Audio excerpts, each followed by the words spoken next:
आप देख रहे हैं justice of India news channel. Sachin भाऊ आहेत।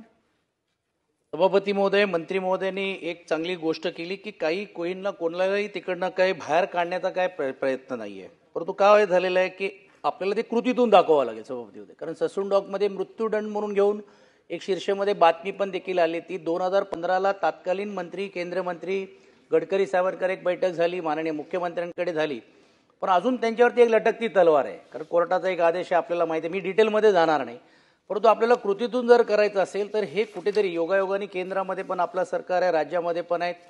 गडकरी साहेब त्यावेळी पॉझिटिव्ह होते आणि MBPT आणि MFDCचा हा जो चाललेला भांडण आहे हाच मुळामध्ये तीड निर्माण करणार आहे। कारण का होतोय, आपला उद्देश चांगला आहे, आपण असं सांगितलं की बाबा आपल्याला चांगल्या सुविधा करायच्या, ते डेव्हलप करायचं, पण जरा डेव्हलपमेंटचं नाव घेतलं लोकांना असं वाटतं की नाही ह्यांना बघा खाली करून घेऊन स्वतः कुठेतरी डेव्हलपर आणून काय डेव्हलप करायचं का।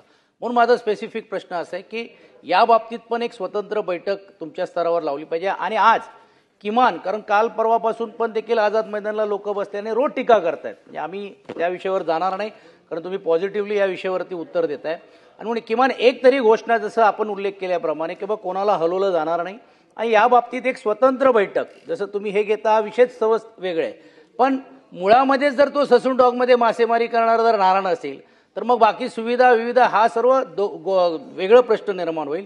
म्हणून आपण त्याच्यातली घोषणा करणार का?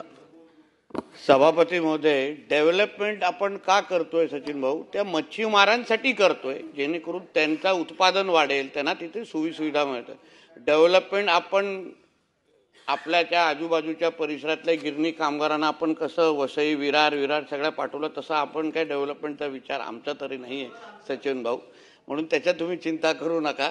आपल्याला तिथे मच्छीमारांना तिथे ठेवूनच आपल्याला सुविधा द्यायची। जो मुद्दा मांडला त्या संदर्भात मी स्वतः संबंधित केंद्राच्या अधिकाऱ्यांशी पण मी बोललेलो आहे, BPTच्या अधिकाऱ्यांशी बोललेलो आहे। शेवटी हा वाद का झाला, कारण का काही थकबाकी आहे आणि ती थकबाकी आता कोणी द्यावी ह्याच्यावर आहे।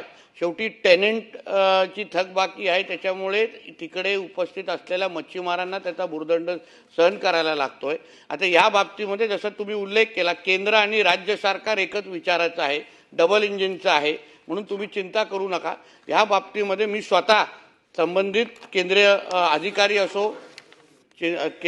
अधिकारी असो मंत्रीशी असो त्यांच्याशी चर्चा करून सभापती महोदय आपण अरे नाही तुम्ही हे करा, नितेश राणे व्यवस्थित उत्तर देतात, तुम्ही विसम नका करू। चला ठीक आहे, आपण त्या इंजिन बद्दल आपण बोलणं शकत नाही ते, कारण ते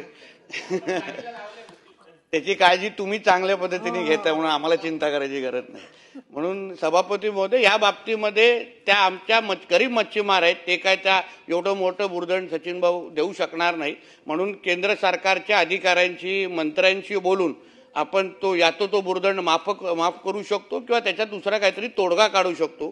पण आपल्या सभापती महोदय, आपल्या सभागृहाच्या माध्यमातून मग मच्छीमार बांधव कुठे आझाद मैदानमध्ये असतील कुठे, त्यांना मी विश्वास देतो की त्यांना अशा पद्धतीचा कुठलाही भुर्दंड सहन न करून देता त्यांच्या बाबतीत आपलं हे राज्य सरकार पूर्ण पद्धतीने काळजी घेईल, त्यांना तिथेच ठेवलं जाईल आणि हा भुर्दंड कसा त्याला माफ करता येईल किंवा त्याच्यामध्ये मार्ग काढता येईल त्या बाबतीमध्ये आपण लक्ष घालू, एवढा विश्वास आपल्या माध्यमातून मच्छीमार बांधवांना देतो। मंत्री महोदय, आपण